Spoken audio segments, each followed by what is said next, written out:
दोस्तों नमस्कार। आपकी सफलता ही मेरा मिशन है। ज्ञान कोश एजुकेशन पर आपका अभिनंदन है। आज हम लोग शब्दों का जो सूक्ष्म अंतर है उसके अर्थों के बारे में पढ़ेंगे। हालांकि यह वीडियो हर किसी के लिए महत्वपूर्ण है जो हिंदी से संबंधित जानकारी रखना चाहते हैं या हिंदी में विशेषज्ञता हासिल करना चाहते हैं। हर एक परीक्षा के लिए भी महत्वपूर्ण है, लेकिन विशेष करके जो बोर्ड परीक्षा 2012 के बच्चों के लिए तो अति महत्वपूर्ण ये वीडियो है, क्योंकि यहाँ से एक प्रश्न अवश्य आएगा। हालांकि इसके पहले एक वीडियो मैं अपलोड कर दिया हूँ, अगर नहीं देखेंगे तो आप उसको देख लीजिएगा। ये उसका दूसरा भाग है, शब्दों का सूक्ष्म अंतर का ये दूसरा भाग है। आइए देखते हैं कि मामूली जो अंतराल दिखता है उसका आशय क्या है, उसका अर्थ क्या है। देखिए, सबसे पहले हम देखते हैं क्षमता। क्षमता किसे कहते हैं और योग्यता किसे कहते हैं। तो देखिए, कार्य करने का जो सामर्थ्य या शक्ति है उसको क्या कहते हैं, क्षमता कहते हैं। और कार्य करने की जो गुण युक्त विशेषता है उसको योग्यता कहते हैं। कहने मतलब जो शारीरिक शक्ति से संबंधित कोई कार्य है उसको हम क्षमता कह सकते हैं, और बौद्धिक या मानसिक शक्ति का माने जो उसका योग मतलब विशेषता है या सामर्थ्य है उसको हम योग्यता कह सकते हैं। ठीक है ना। विश्लेषण करके इसलिए मैं बता रहा हूँ ताकि यह आपके दिमाग में बैठता जाए। देखिए, वीरता और साहस में क्या अंतर होता है इसको देख लीजिए। वीरता उसे कहते हैं कि वीरों का जो स्वाभाविक गुण होता है, वीरों के स्वाभाविक गुण को हम क्या कहते हैं, वीरता कहते हैं। और साहस किसे कहते हैं, भय पर विजय प्राप्त करने का जो भाव है उसको साहस कहते हैं। कहने का तात्पर्य यह है कि कोई ज़रूरी नहीं कि जो व्यक्ति वीर हो वह साहसी भी हो, या जो साहसी हो वह वीर भी हो। ठीक है। स्त्री और पत्नी में क्या अंतर होता है कि कोई भी महिला हम उसको स्त्री कह सकते हैं, लेकिन किसी पुरुष की विवाहित स्त्री को ही पत्नी का संज्ञा दिया जा सकता है। ये स्त्री और पत्नी दोनों में अंतर होता है। आगे बढ़िए, पारितोषिक और पुरस्कार में क्या अंतर होता है इसको देख लिया जाए। पारितोषिक किसे कहते हैं, किसी प्रतियोगिता में विजयी होने पर मिला हुआ उपहार को हम पारितोषिक कहते हैं। और पुरस्कार किसे कहते हैं कि किसी विशेष सेवा कार्य के लिए प्राप्त उपहार। कहने का तात्पर्य है, कहीं कहीं जब भी कोई प्रतियोगिता होता है वहाँ सीधे बोला जाता है कि पुरस्कार वितरण समारोह, जबकि ये गलत है। क्योंकि पुरस्कार किसी विशेष सेवा के लिए सेवा कार्य के लिए जो दिया जाता है उपहार है उसको हम पुरस्कार कहते हैं। प्रतियोगिता के लिए जो पुरस्कार दिया जाता है विजयी होने पर उसको हम पारितोषिक ही कह सकते हैं। आगे देखिए, सभ्यता और संस्कृति में क्या अंतर होता है। रहन सहन या व्यवहार के बाहरी रूप को क्या कहते हैं, सभ्यता कहते हैं। हम कैसे रहते हैं, हमारा चाल चलन कैसा है, हमारा बाहरी व्यवहार कैसा है, उसको सभ्यता कहते हैं। और संस्कृत किसे कहते हैं कि आंतरिक सुंदर संस्कार। अगर हमारे अंदर अच्छे संस्कार हैं, सुंदर संस्कार जो आंतरिक है उसको हम क्या कहते हैं, संस्कृति कहते हैं। आगे बढ़िए, सेवा और शुश्रूषा में क्या अंतर होता है और परिचर्या में क्या अंतर, उसको देख लीजिए। सेवा किसे कहते हैं, सेवा गुरुजनों के लिए परिजन का कार्य, गुरुजनों के लिए माने अपने गुरु के लिए कोई कार्य किया जाता है, कोई सेवा किया जाता है, ठीक है ना, तो उसको हम सेवा कहते हैं। और शुश्रूषा किसे कहते हैं कि रोगी व्यक्ति के लिए जो कार्य किया जाता है उसको शुश्रूषा कहते हैं। देखिए, शुद्ध रूप से भी लिखने के लिए आप इसको जानिए, शुश्रूषा इसी तरह लिखेंगे। कहीं कहीं आपको इस तरह से भी लिखा हुआ मिलेगा, तो इसको आप सही मत मानिएगा।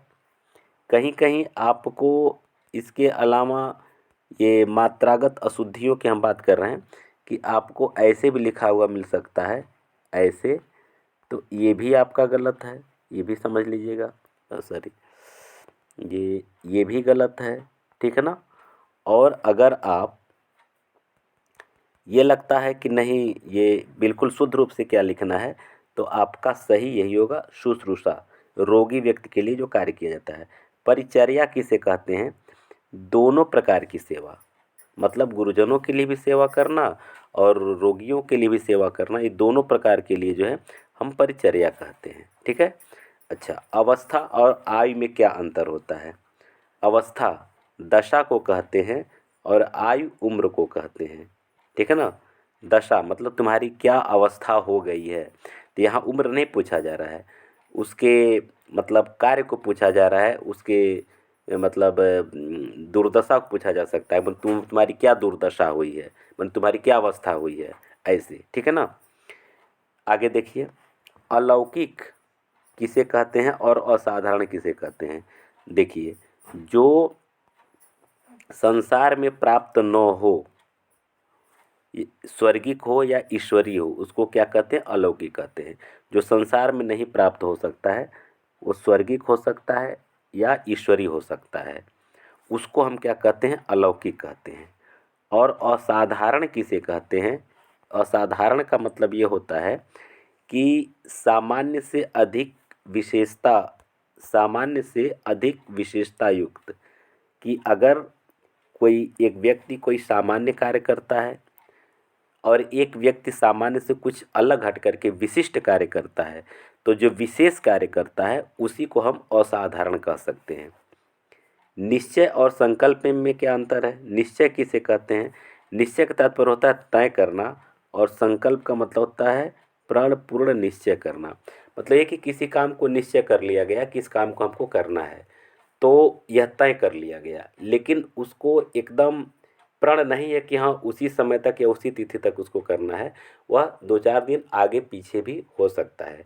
लेकिन संकल्प का मतलब यह है कि जिस समय हम ये पूरी तरह से दृढ़ संकल्पित होकर के निश्चय कर लें कि इस काम को हमको करना है, तो उस तारीख तक, उस दिन तक या उस महीने तक हर हालत में पूरा ही कर लेना है, इसको संकल्प कहते हैं। ठीक है? आगे देखिए, भक्ति और श्रद्धा में क्या अंतर होता है? भक्ति किसे कहते हैं और श्रद्धा किसे कहते हैं? तो देखिए, धर्म की भावना से युक्त जो प्रेम है उसको भक्ति कहते हैं।